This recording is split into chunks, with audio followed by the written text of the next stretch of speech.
Well, years after it was signed and after a long battle to make it public, Ontario's government is finally releasing the terms of its 95-year lease with an Austrian company building a spa at Ontario Place. CTV's John Woodward has been following this story and joins us live with some of the details. John.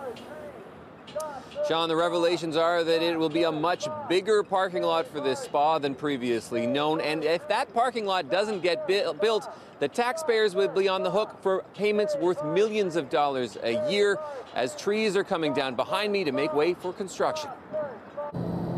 From the air, you can see the machines at work chopping trees, then mulching them on the spot. It's absolutely devastating what's happening down there. They're destroying those 850 trees on the West Island. That's really sad.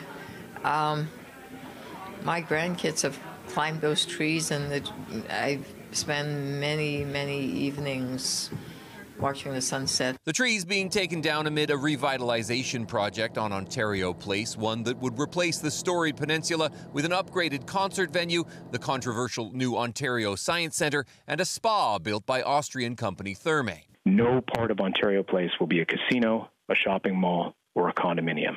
The province had refused to release the Therme lease until today. The lease says Therme is expected to pay about $1.95 million a year, 3.5% of the assessed land value in 2032.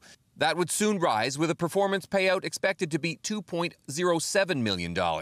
The province says they would pay $1.1 billion in rent over the 95-year life of the contract and $855 million in maintenance payments. The province committed in the contract to a 1,200-space parking lot, now says it will be building a 2,500-space parking lot.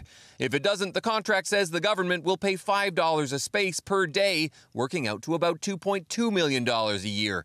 An amount so high, it's higher than the rent. For some of this contract, it appears that Therme would get money from the province for occupying Ontario Place. This seems to us like a great deal for Therme, but not for Ontario. The province stresses in the deal the land remains public and Therme must be transparent with its books. Revelations about the contract coming as the trees come down. Now, how this contract came out may be a story in itself. We and other media and the opposition had filed FOI requests for that. We were denied, and we're in the midst of appealing it to the province's Information and Privacy Commissioner, with documents due just weeks ago when it was announced by surprise this morning that we would get it anyway. So the NDP speculating that perhaps the contract is released on the same day the trees came down to get all of that news out of the way. Reporting live from Ontario Place, I'm John Woodward. Back to you.